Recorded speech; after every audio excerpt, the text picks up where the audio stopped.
for being here to join in worship this morning. If you would rise in body or spirit to sing All Creatures of the Earth and Sky, verses Sea and Sky, 1, 2, and 3.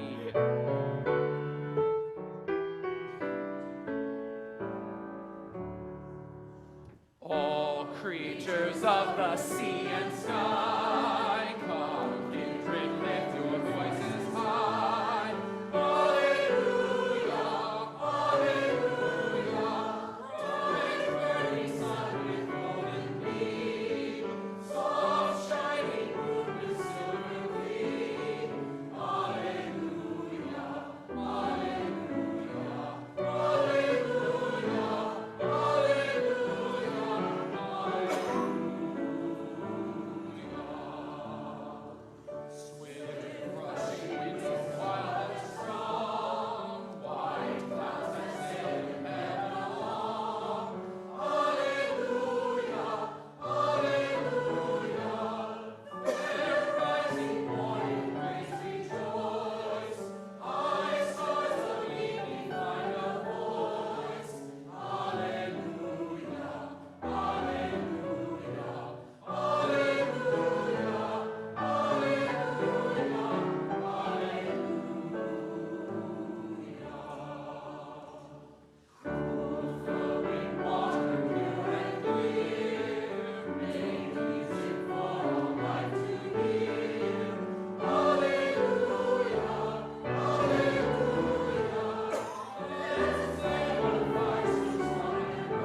Good morning.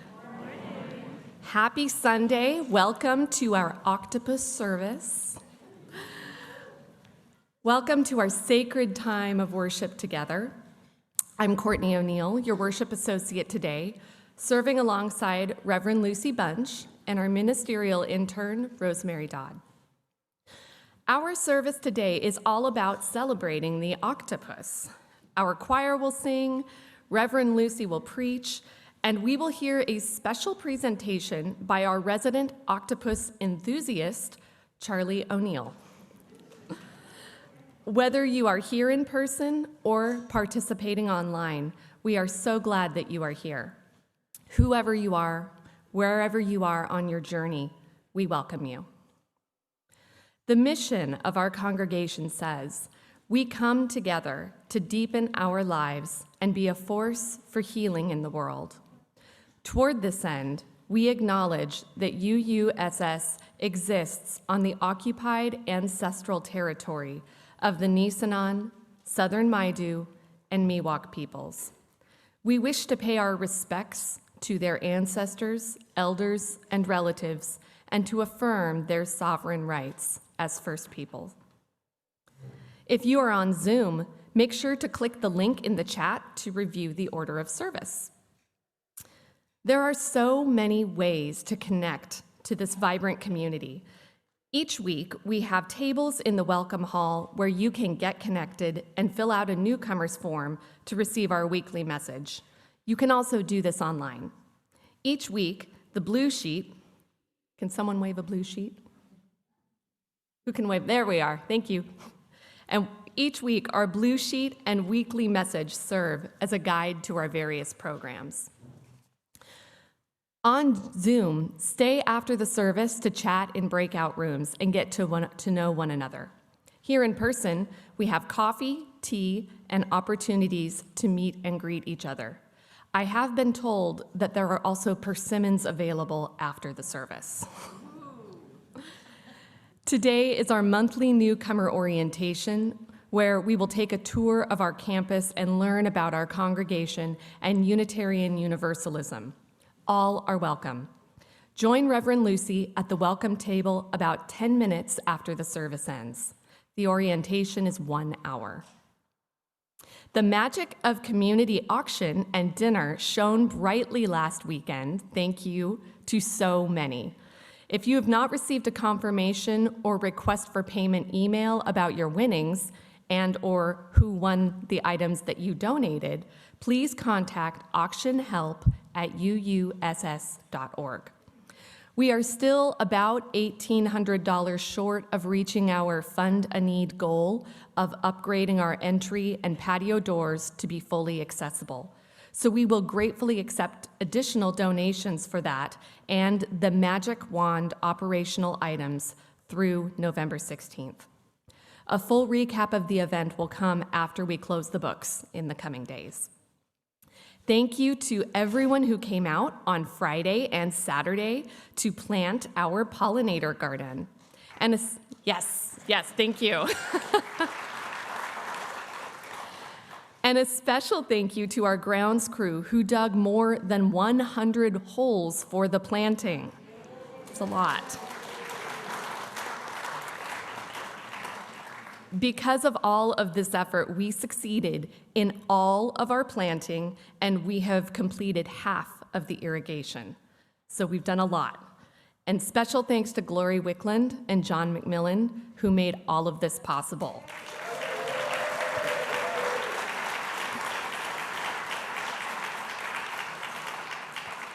And of course, thank you all for your donations of money, time, and effort. Finally, take a moment now to silence your cell phones and devices so that we can all come together and be present for this service. Come, let us worship together.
Wow.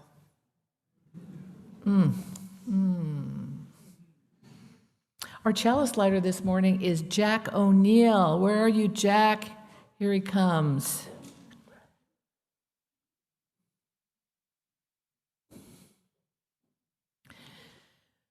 We light our chalice this morning in honor of the animal realm.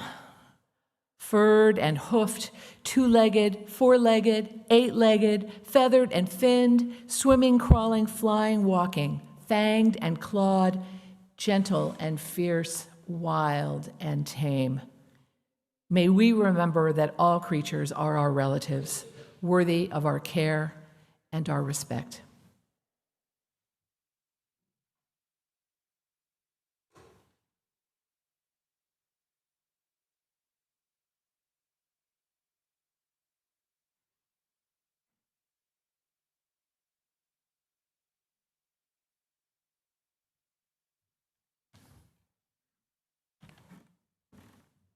Building our relationship with our animal companions or animal compatriots, we lead with love. And for that, we invite our folks involved in RE, child and adult alike, to start heading back to Crystal Fountain there as we sing you out in your song.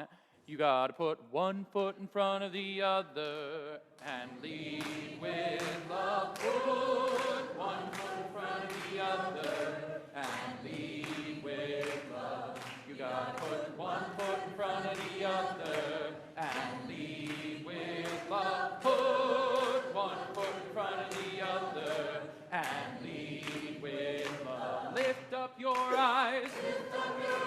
Don't you despair. Look up ahead. The path is there. You gotta put one foot in front of the other and lead with love. One foot in front of the other and lead with love. You gotta put one foot in front of the other and lead with love. One foot in front of the other and lead with love.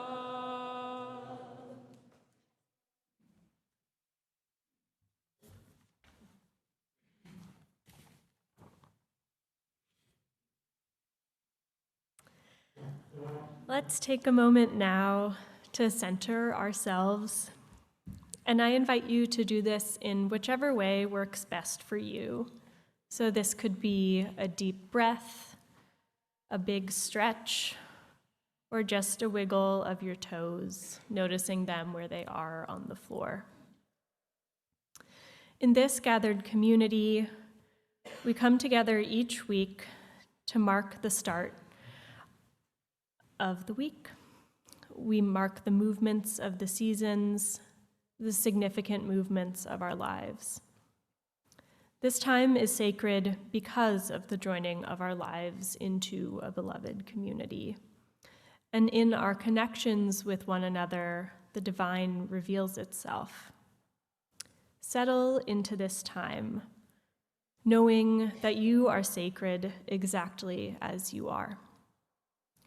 Listen now for what your heartbeat is bringing to this community today.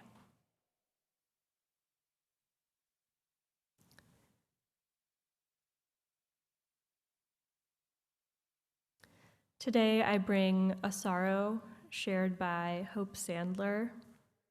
She shares that her brother-in-law, Michael Mangan, passed away and is sorely missed by the family, especially by her and her daughters.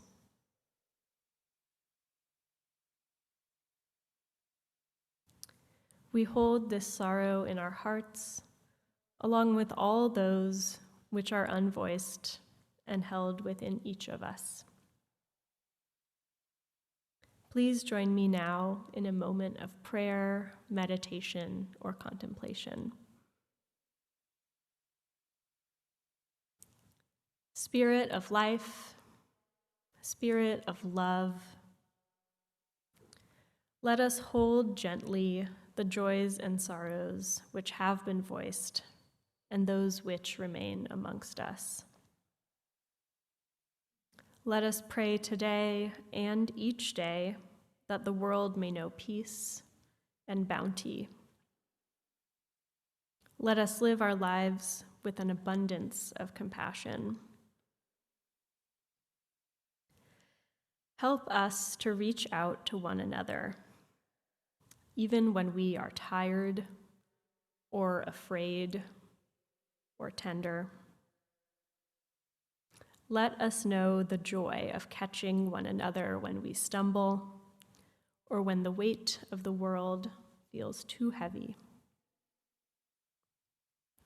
Let us know the joy of being held, of being open to our emotions, of being open to connection and to community and to the divine.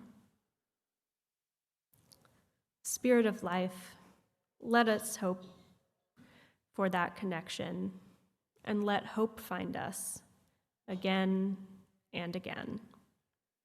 Let love be our guide. Please join me in a moment of silence.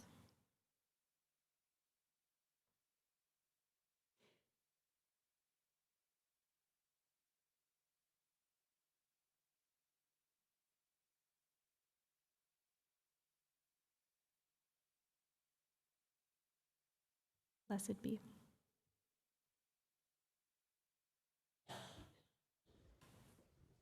In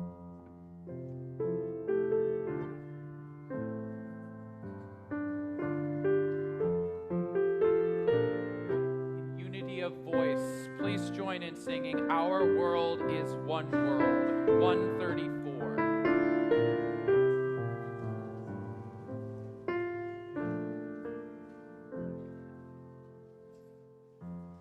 Our world is one world. What touches one affects us all. The seas that wash us round about, our clouds that cover us, the rains that fall. Our world is one world. The thoughts we think affect us all. The way we build our attitudes with love or hate we make a bridge or wall. Our world is one world. Its ways of wealth affect us all. The way we spend, the way we share, will water rich or poor, who stand or fall. Our world is one world, just like a ship that bears us on, where fear and greed make angles, but where our hearts can hear a different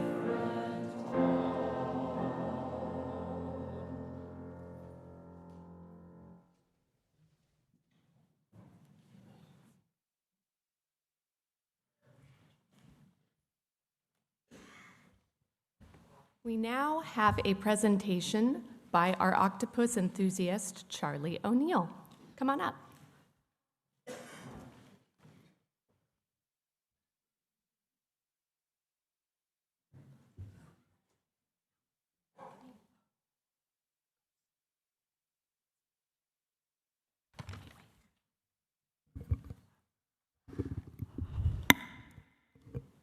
Good morning. My name is Charlie O'Neill. I am 8 years old, and my favorite animal is the octopus. Octopuses are amazing creatures, and I would like to tell you 5 facts about them. Fact 1.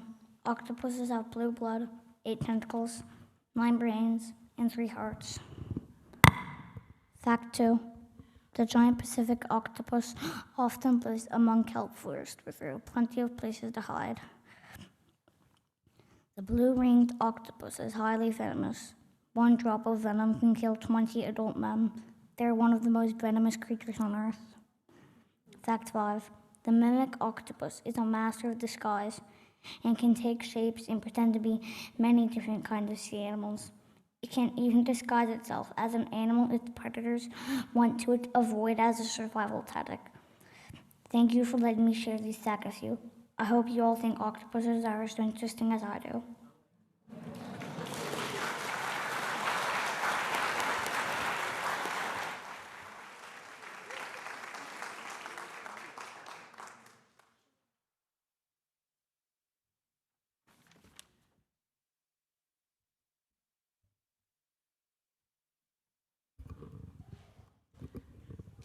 Thank you, Charlie. I have some additional amazing facts to share with you all about octopuses. Their amazing arms are covered with thousands of suckers that have the capacity to taste and feel. And they are dexterous. They can open jars and they can untie knots. They can change color and texture at will to match their environments, as Charlie mentioned. They can imitate other sea creatures like jellyfish, sea snakes, and crabs to scare off predators. Their brains are distributed both in their heads as well as throughout their arms. Octopus brains are large and complex, with excellent long-term memory and problem-solving skills. Most octopuses have no internal skeletons or protective shells. Their bodies are soft, enabling them to squeeze into small cracks and crevices. In April 2016, an octopus at the National Aquarium of New Zealand squeezed out of its tank and made an 8-armed dash for a drain pipe that, luckily for him, led directly out to the sea. Octopuses come in many different sizes. The common octopus, Octopus vulgaris, is 12 to 36 inches long, and it weighs 6.6 to 22 pounds. The giant Pacific octopus, mentioned by Charlie, is the largest octopus. They typically grow to 16 feet long and weigh around 110 pounds. But one was recorded to weigh more than 600 pounds and measure 30 feet across, according to National Geographic.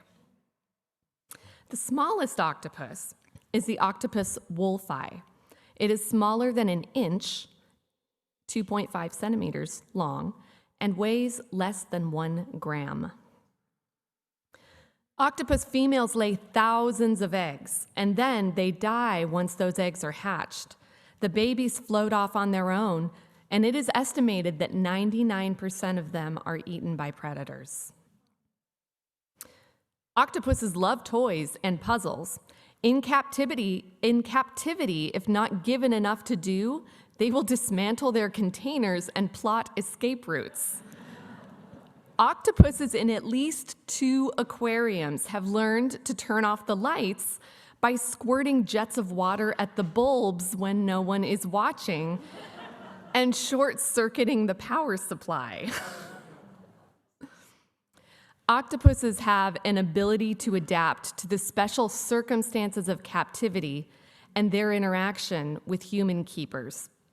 Octopuses in the wild are fairly solitary animals, spending 90% of their time in their den. In the lab or the aquarium, however, they are often quick to get the hang of how life works. For example, it has long appeared that captive octopuses can recognize and behave differently toward different individual human keepers. Some they like, and some they do not. Thank you.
me under the sea in an octopus's garden in the shade. He let us in, knows where we've been in his octopus's garden in the shade. I'd ask my friends to come and see an octopus's garden with me. I'd like to be under the sea in an octopus's garden in the shade. We would be warm below the storm in a little hideaway beneath the waves, resting our heads on the seabed in an octopus's garden near a cave. We would sing and dance around because we know we cannot be found. I'd like to be under the sea in an octopus's garden in the shade. We would shout and swim about the world that lies beneath the waves. Beneath the ocean waves. Oh, what joy! Every girl and boy, knowing they're happy and they're safe. Happy and they're safe. We would be so happy, you and me. No one there to tell us what to do. I'd like to be under the sea in an octopus's garden with you. In an octopus's garden with you. In an octopus's garden with you.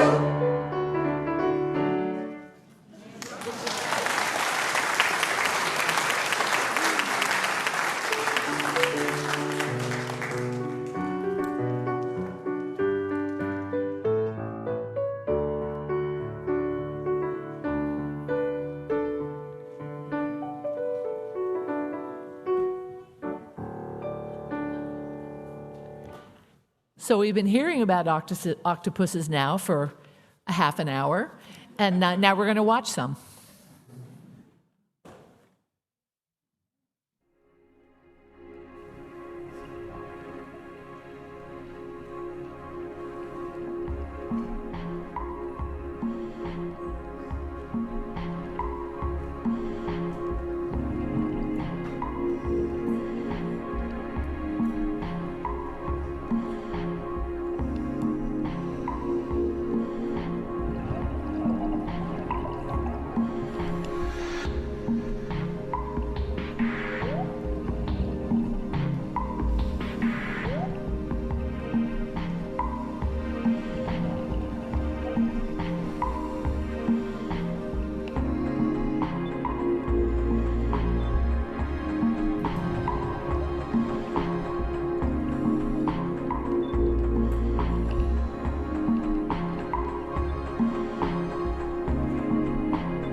This reading is from the book The Soul of an Octopus, a surprising exploration into the wonder of consciousness. It's by Cy Montgomery. On a rare, warm day in mid-March, I had a date with a giant Pacific octopus. I knew little about octopuses, but what I did know intrigued me. Here is an animal with venom like a snake, a beak like a parrot, and ink like an old-fashioned pen. It can weigh as much as a man and stretch as long as a car. Yet it can pour its boneless, baggy body through an opening the size of an orange. It can change color and shape. It can taste with its skin. Most fascinating of all, I read that octopuses are smart. This bore out in the scant experience I had already had. Like many who visit octopuses in public aquariums, I've often had the feeling that the octopus was watching me watch them, with an interest as keen as my own. How could that be? It's hard to find an animal more unlike humans than an octopus. Their mouths are in their armpits. They breathe water. Their appendages are covered with dexterous grasping suckers, a structure for which no mammal has an equivalent. And not only are octopuses on the opposite side of the great vertebral divide, pardon me with that word, that separates the backbone creatures such as mammals, birds, reptiles, amphibians, and fish from everything else, they are classed with the invertebrates along with mollusks, such as slugs, snails, and clams, animals that are not particularly renowned for their intellect. A clam actually has no brain. More than 500 million years ago, the lineage that would lead to octopuses and the one leading to humans separated. Was it possible, I wondered, to reach another mind on the other side of that divide? Octopuses represent the great mystery of the other. They seem completely alien, and yet their world, the ocean, comprises far more of the earth than does land. Most animals on this planet live in the ocean. Most of them are invertebrates. I wanted to meet the octopus. I wanted to touch an alternative reality. I wanted to explore a different kind of consciousness, if such a thing exists. What is it like to be an octopus? Is it anything like being human? Is it even possible to know?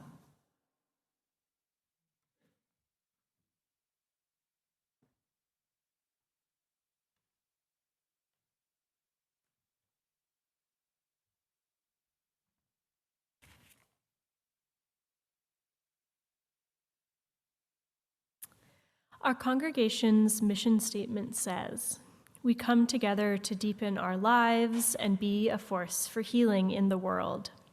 We live out this mission in many ways, including by the practice of generosity.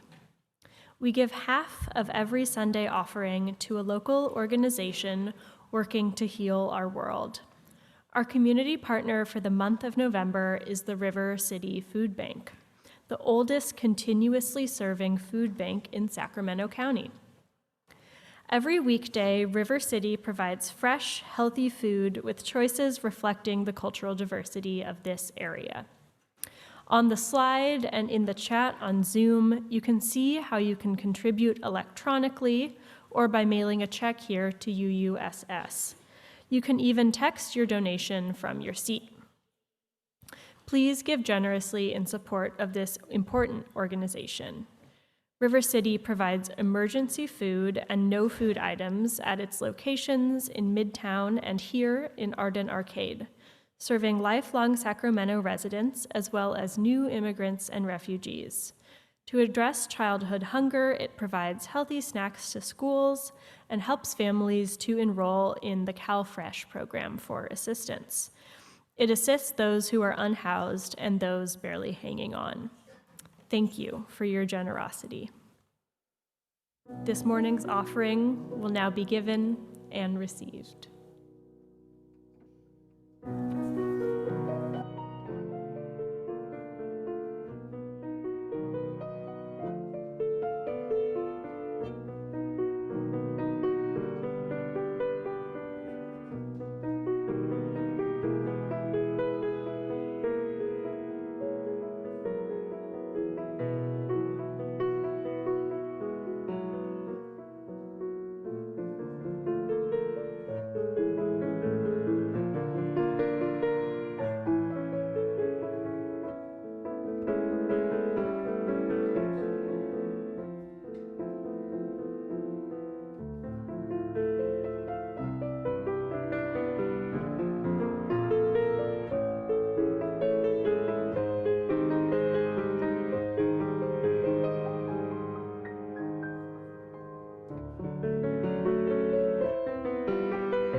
Will you speak with me the unison response?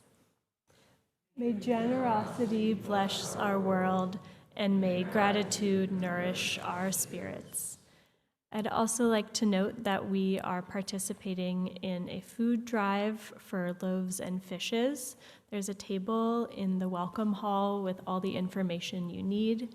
If you didn't know about the drive, they have flyers and they'll let you know what you can bring in so we can make the bounty of our community further shared with these donations.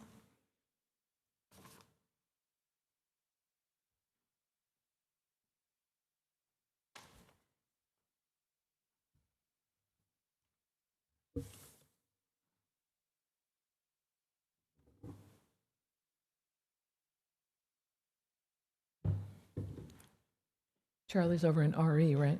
Yeah. Okay, could you put this in my car? Could somebody take this out and put it?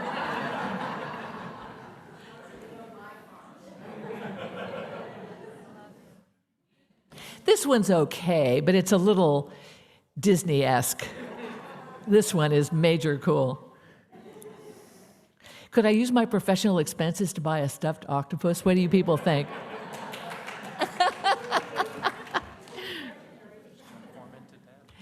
So it's totally improbable that octopuses exist. Totally improbable. You could say that for many creatures, but octopuses are truly one of a kind.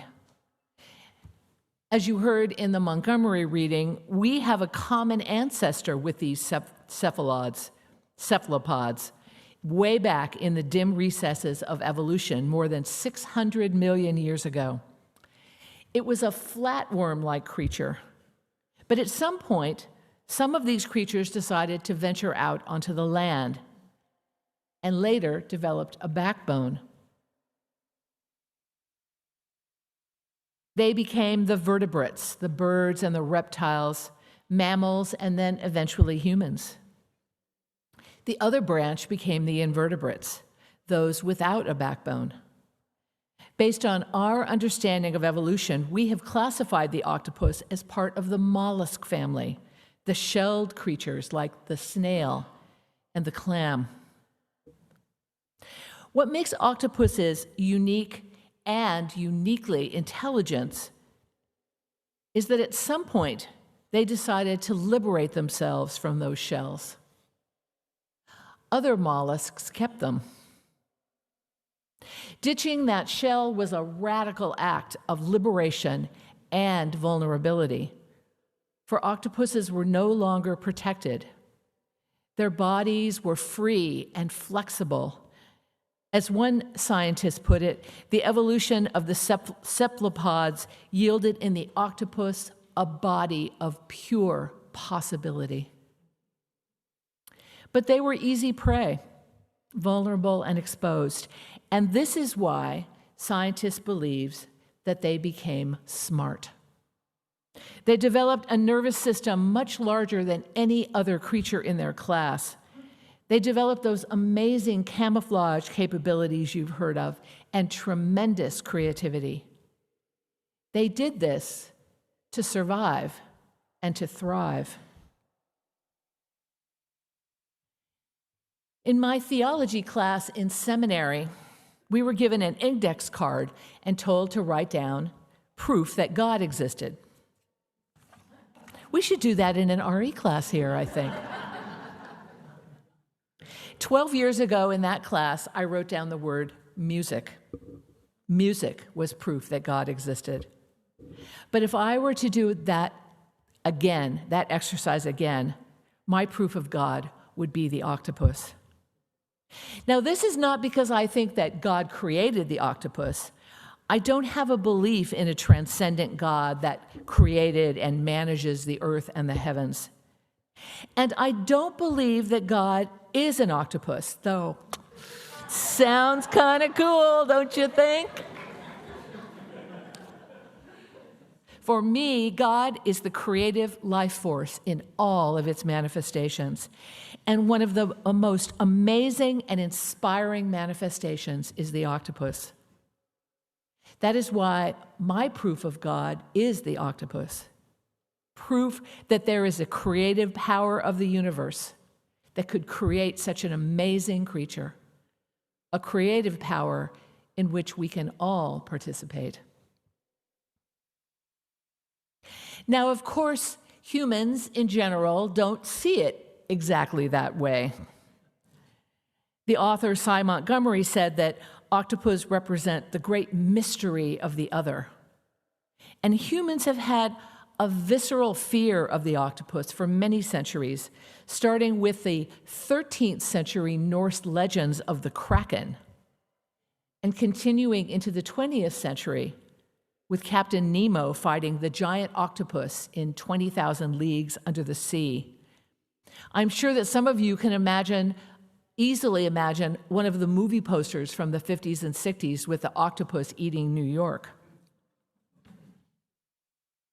This is something we humans like to do. We like to put something in the category of other when they seem different and strange to us. Then we project all sorts of judgments onto them. We make negative assumptions. This leads to fear and disgust, and it creates in us a desire to destroy. We turn the other into a monster to justify our hatred and our fear. This is a dark side of human nature, whether the other is an octopus, an idea, a person, anything that is strange to us. I'm sure you're appreciating that this attitude is alive and well in our world today. Cy Montgomery knew that these creatures were strange but wonderful, and she set out to have a relationship with an octopus. Now, of course, as a naturalist and an author, she could negotiate access to octopuses at the New England Aquarium, something that the regular among us are not necessarily able to do. But we benefit from what she learned.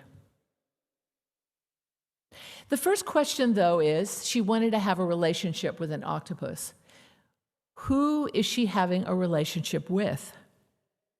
The idea of having a relationship with something implies that there is a something, there is a consciousness that you can have a relationship with. We humans don't have a great track record of recognizing forms of consciousness other than our own. Lots of scientists, including Jane Goodall, the chimp expert, suppress their findings about individuality, personality, and consciousness among non-humans out of fear of being vilified by the scientific community. It took till the 21st century, I said that correctly, the 21st century, before a breakthrough came in the Cambridge Declaration of Consciousness, written in 2012. It was signed by scientists including Stephen Hawking in front of the 60 Minutes camera. The Declaration asserts that humans are not unique in possessing the neurological substrates that generate consciousness. Non-human animals, including all birds and mammals, and many other creatures, including the octopus, also possess these neurological substrates. Yay, our friend octopus gets a shout out in the consciousness. This was the experience of Montgomery. She understood that octopuses had consciousness, have identities, have personalities. Over many years, she and the staff developed relationships with 4 octopuses in the aquarium. You might even say they were close relationships. The octopuses would recognize her when she visited. They would make eye contact and study her. They would come to her and place their arm suckers on her hands and arms and stay that way for quite a while, tasting and sensing her deeply. One powerful moment in her time with the octopuses came when one of them was dying. an octopus named Octavia. Octavia needed to be moved to a different tank, but was evading the staff until the one staff member who had known her the longest and the closest got into her tank and touched her on the arm. Immediately, she swam into his net, trusting him, recognizing him. Once she got into her new container, she was offered a fish and floated up to the top in order to receive it. But it wasn't the fish that she wanted. It was the touch of her human friends for the last time.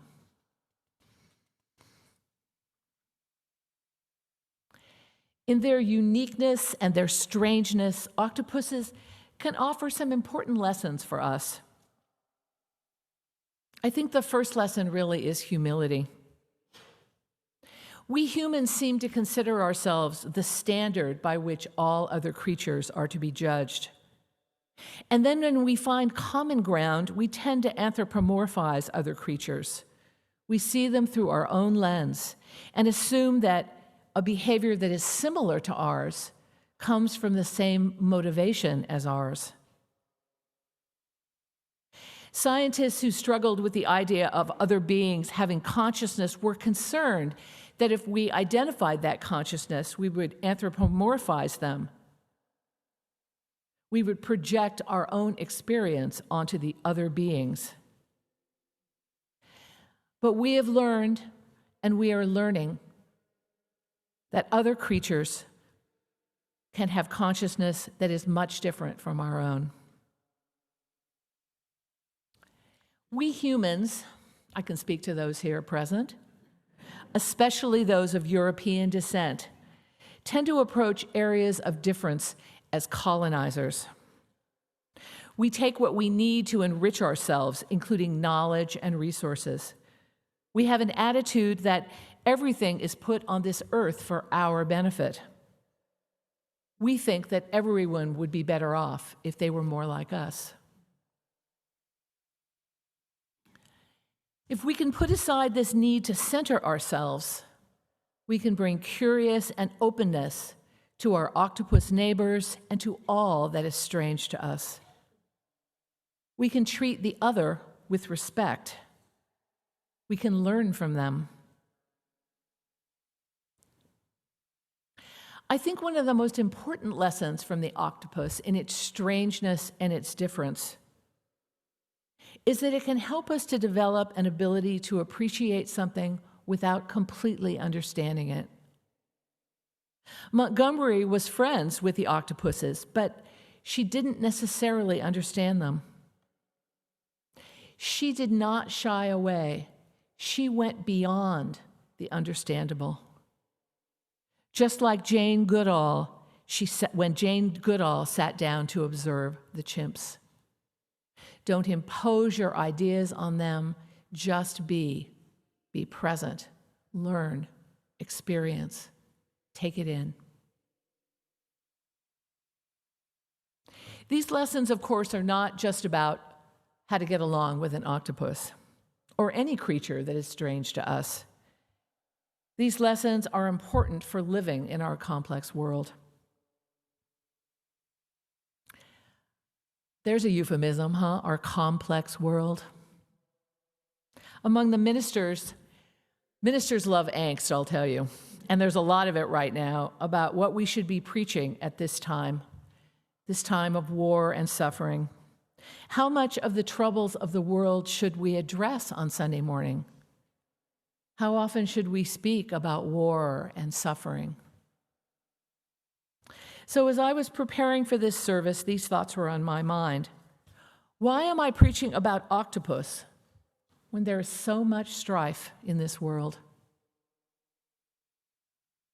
I pondered that a bit. But I realized that the amazing, improbable octopus gives me hope. They are a powerful example of the creative life force at work. They open us up to new ways of understanding others and other ways of being. Really, in the long scheme of time, humans are very early in our evolution. But in order to survive as a species, we must learn a way of being besides killing each other out of fear and hate. Experiencing the powerful creative life force in the octopus is a good start in that learning. If we can approach the world with humility and curiosity, if we can decenter ourselves enough to connect with those who are different from us, there is hope. This creative life force is astounding as it is manifest in the octopus, as it is in trees, in humans, as it is in the earth itself. Engaging with that life force in a transformative way takes humility, takes decentering ourselves, takes trust. When the octopus got rid of its shell, it became a body of pure possibility. How can we liberate ourselves from this shell of our own creation? If we can tap into the amazing creative life force of our universe, anything can happen. We might even learn how to save ourselves as a species. May it be so.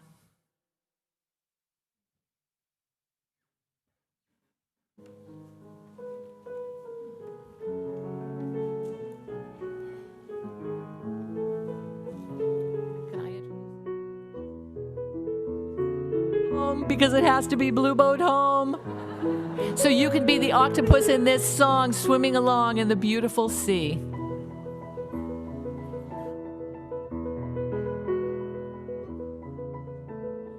Oh, below me I feel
As we prepare to extinguish the chalice, please join me in speaking our shared intention.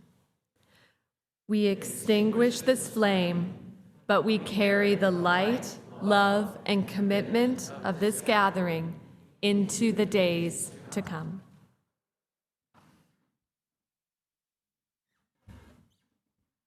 Let's reach out to each other. Let's reach out to our community, our world, and let's embrace this beautiful boat home of which all the creatures of the earth, sea, and sky are a part. And let us open our heart to something we don't understand. Let us learn how to connect, learn how to be present. With humility, let us go forth and be a force for healing in the world. Blessed be.